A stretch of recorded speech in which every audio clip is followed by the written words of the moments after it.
Pesugihan di Jawa Timur. 1. Gunung Kawi. Gunung Kawi terletak di Kabupaten Malang. Gunung ini dikenal sebagai gunung mistis karena digunakan sebagai tempat ritual pesugihan. Beberapa peziarah datang ke Gunung Kawi untuk ritual atau ngalap berkah dengan beragam tujuan sesuai keyakinan masing-masing. Cerita pesugihan yang beredar berkaitan dengan sosok Eyang Jugo, Kanjeng Kiai Zakaria II, dan RM Iman Sudjono. Kedua tokoh ini dikenal sebagai sosok yang memiliki kekuatan magis, mampu menyembuhkan penyakit, dan suka berbagi.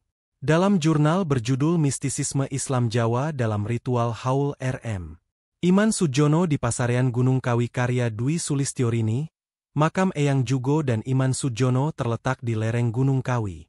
Selain digunakan sebagai tempat ritual pesugihan, masyarakat setempat juga ada yang menggelar kirap sesaji.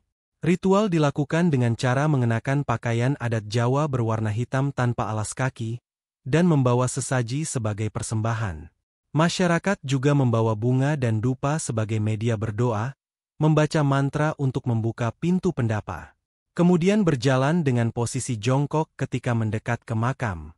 Ada pertunjukan campur sari diiringi gamelan asli, juga pembacaan doa-doa dengan tahlil dan sholawat Nabi oleh peserta kirap. Tak hanya itu, area makam memiliki pohon dewandaru yang dianggap sebagai pohon keramat yang ditanam Eyang Jugo dan Eyang Iman Sudjono. Keberadaan pohon dewandaru terdapat dalam cerita pewayangan.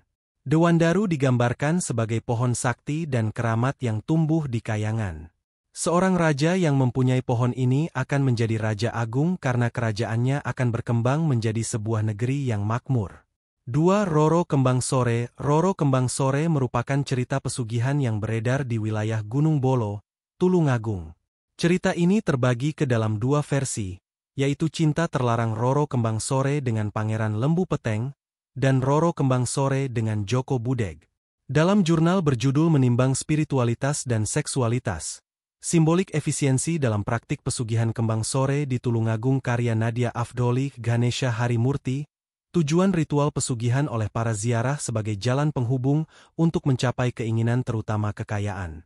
Kisah cinta tak sampai yang dialami Roro Kembang Sore terhadap Pangeran Lumbu Peteng, Adipati Kalang, dan Joko Budeg adalah penyebab utama yang menjadikan makam Roro Kembang Sore menjadi lokasi keramat. Ritual pesugihan Roro Kembang Sore cukup identik dengan ritual zina yang dilakukan orang-orang yang mencari kekayaan. Salah satu syarat pengadaan ritual ini adalah tidak adanya rasa berdosa. Ritual diawali dengan para perempuan penjajah tubuh berdatangan dengan sendirinya. Setelah melakukan ritual ini, seseorang akan merasa percaya diri untuk memperoleh kekayaan. Syarat lain yang harus dilakukan pelaku pesugihan adalah menyembelih kambing di makam Roro Kembang Sore pada hari Jumat Pon. Syarat ini dimaknai sebagai bentuk upeti yang membawa kepatuhan terhadap Roro Kembang Sore. 3. Makam Ngujang. Makam Ngujang terletak di Desa Ngujang, Kecamatan Kedungwaru, Kabupaten Tulungagung. Masyarakat percaya terhadap kemunculan kera-kera yang tidak diketahui asal-usulnya. Sehingga makam Ngujang juga dikenal dengan nama ketekan dalam bahasa Jawa yang artinya kera. Keberadaan kera itulah yang membuat makam ini dijadikan tempat berburu pesugihan oleh sebagian masyarakat.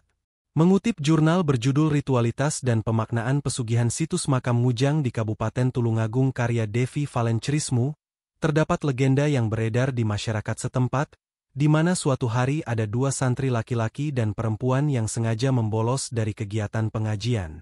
Mereka bermain di sekitar makam yang pada saat itu dibangun sebuah pondok dan ditumbuhi pohon-pohon besar. Seorang kiai keluar dari pondok tersebut mengutuk kedua santri tersebut menjadi monyet. Konon, monyet yang sering dijumpai di sekitar makam itu merupakan keturunan dari dua santri itu. Berdasarkan cerita tersebut, ritual yang dilakukan di makam Ngujang berkaitan dengan pesugihan kera. Pelaku pesugihan datang meminta bantuan kepada jin kera untuk mendapatkan rezeki atau kekayaan berlimpah. Mereka bersekutu dan melakukan perjanjian dengan jin. Ritual ini diawali dengan membawa sesajen, melakukan meditasi atau bertapa di punden tersebut. Kemudian para pelaku hanya tinggal menunggu datangnya kekayaan dan menaati perjanjian dengan jin tersebut.